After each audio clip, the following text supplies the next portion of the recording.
Hi friends, ஜோக்கிச்சனில் இன்றைக்கி பர்ஃபெக்டாக தயிர் சாதம் எப்படி செய்கிறதுன்னு பார்க்கலாம். ரொம்ப டேஸ்டியாக இருக்குங்க. கண்டிப்பாக இந்த மெத்தடை ஃபாலோ பண்ணுங்கள். தயிர் சாதம் செய்கிறதுக்கு தேவையான இன்க்ரீடியன்ட்ஸ் லிஸ்ட்டு இதில் இருக்குது. ப்ளீஸ் சேனலை சப்ஸ்கிரைப் பண்ணுங்கள். பெல் ஐக்கானையும் மறக்காமல் ப்ரெஸ் பண்ணுங்கள்.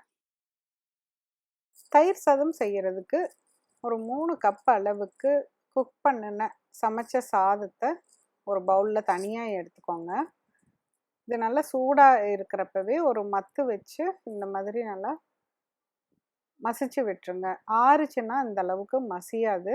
மசிச்சுட்டு அந்த பவுல்லையே அப்படியே இருக்கட்டும், அப்போ தான் ஆறும். அதுக்குள்ளே ஒரு பேனில் நம்ம தாளிக்க வேண்டியதை தாளிச்சிக்கலாம்.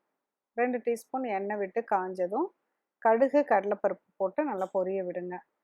கடுகும் கடலைப்பருப்பும் நல்லா பொரியட்டும். எதுவுமே நல்லா பொரிய விட்டிங்கன்னா தான் அந்த ஃப்ளேவர் நம்ம அந்த ஃபுட்டு கூட இறங்கும்.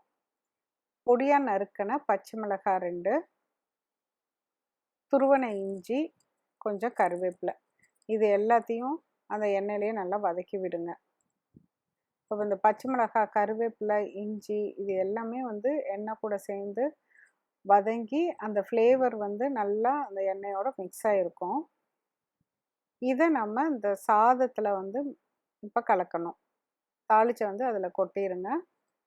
கொட்டிட்டு அந்த சாதத்தை அப்படியே நல்லா மிக்ஸ் பண்ணி விடுங்க. கூடவே 1 டீஸ்பூன் உப்பு சேர்த்திக்கோங்க.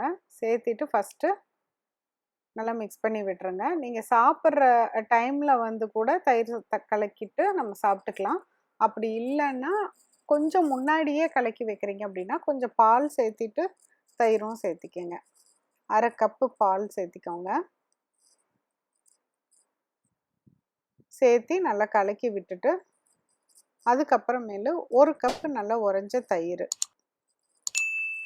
இப்போ இதை நம்ம ஸ்கூலுக்கு பேக் பண்ணி கொடுக்குறோம், இல்லை ஆஃபீஸ்க்கு எடுத்துகிட்டு போகிறீங்கன்னா இந்த மாதிரி பால் மிக்ஸ் பண்ணி எடுத்துகிட்டு போனீங்கன்னா சாப்பிட்றப்ப கரெக்டாக இருக்கும்.